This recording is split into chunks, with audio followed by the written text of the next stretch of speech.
Hey guys, how's everybody doing? So in this video we're going to be doing two things. We're going to be taking a look at the Sunset Models E1's. I have the Santa Fe late era E1's here in an AB set. And we're going to pull the 1938 Super Chief with them. So, and then I got a couple other bonuses in this video that you'll see. So the first bonus is going to come up in just a second when I review these E1's. So let's get to reviewing the E1's, and then we'll run the Super Chief, and you'll see the second bonus. So this is the first bonus that I was talking about. So I'm not sure how many people out there actually got the early E1's and the late E1's.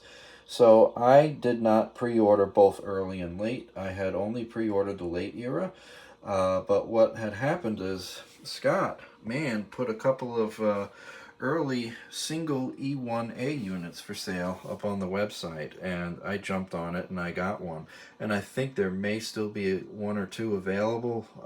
You'd have to check the website and then email them to find out. But I jumped on one right away as soon as I saw that they had just a single unit for sale. So, and also number 9 here did not have a B unit, so this was assigned to the Golden Gate, and it only pulled about 5 passenger cars early on the Santa Fe. So number 9 in real life should not have a B unit. So as you can see, the difference is in the colors. So this is more of what you would expect from a Santa Fe unit, that classic war bonnet red. And then this is the early orangey. So I'm not sure if the early orange was actually a thing in real life back in the 1930s into the early 40s, or if this was just the result of colorizing black and white photographs. So I'm really not sure, but either way, I think this early orangey unit really captures a piece of history, and it really just looks awesome. So it's something very unique and different for Santa Fe guys, and I just think it's incredible. So let's get in, look at the details a little bit. So if you look at the front, you notice that there's a footboard on the pilot here. I'm sorry, blurry. And on the early unit, there is no footboard. So that was something that was added a little bit later on. And then if you look up here, I think this is really cool. We have the exhaust stacks with that brass vent over there and this pipe. So I think it would be really awesome to do a little bit of accent weathering on these late era ones. I'm not going to do that until I get a layout going, and I'm going to leave them pristine for now, and I haven't even turned the smoke units on. But long-term plans, I might weather these and really make those stand out a little bit more. I think that's really cool. So there's been a few other review videos on these, so but these vents do open, as some other people have pointed out in their review videos, and I think that's really cool. So you can see the air intake vent there. And then if you look at the hatches, we got a couple of detail differences on the hatches. The early unit has more of a plain hatch, not as much added details, and then the later unit has this is, I think, the steam generator for the passenger heating. So it looks a little different on the late than it does the early. So it looks like they changed that over the course of time. And then if we come to the side of the unit, you could see through these windows. You could see a lot of the the wires and mechanisms and stuff inside. Some people don't like that, and I've seen some people, cover up the windows. I think it looks really cool. So there you go. You can see a lot of the details inside. And then here's the B unit. This is a late era B unit. Really fantastic.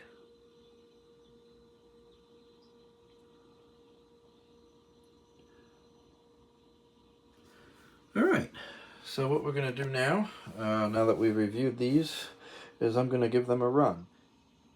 Alright, so this looks like something out of a early era Santa Fe brochure. We got the early E1 here, and then we got the Blue Goose over here by MTH.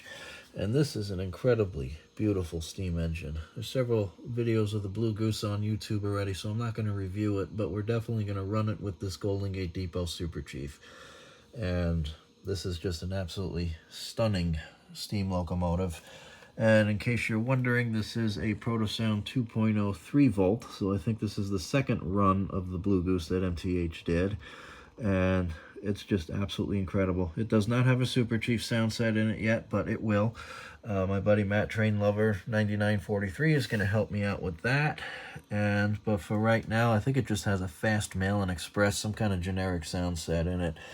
MTH's Blue Goose is detailed after the 1937 Blue Goose. As the engine went on, as it was used, a lot of the skirting was removed from it, and they did put one of those black Santa Fe smokestacks on it that's seen on their Northerns and several other steam engines, including their unstreamlined Hudsons. So there was only one Hudson that was given the Blue Goose streamline treatment, and arguably the 1937 to 38 version before it was de-skirted is the most beautiful. So I absolutely love this. And so without further ado, here we go with the running.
Kansas City.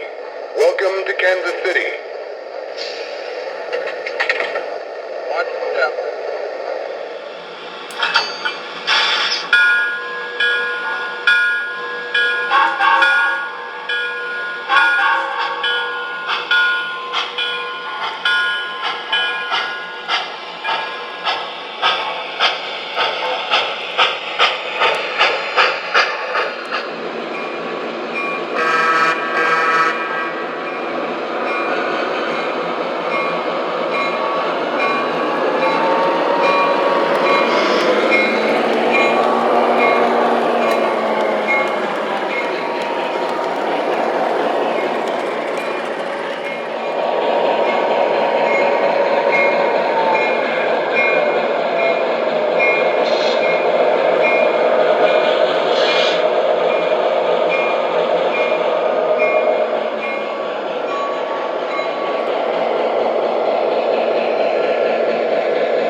you go, guys.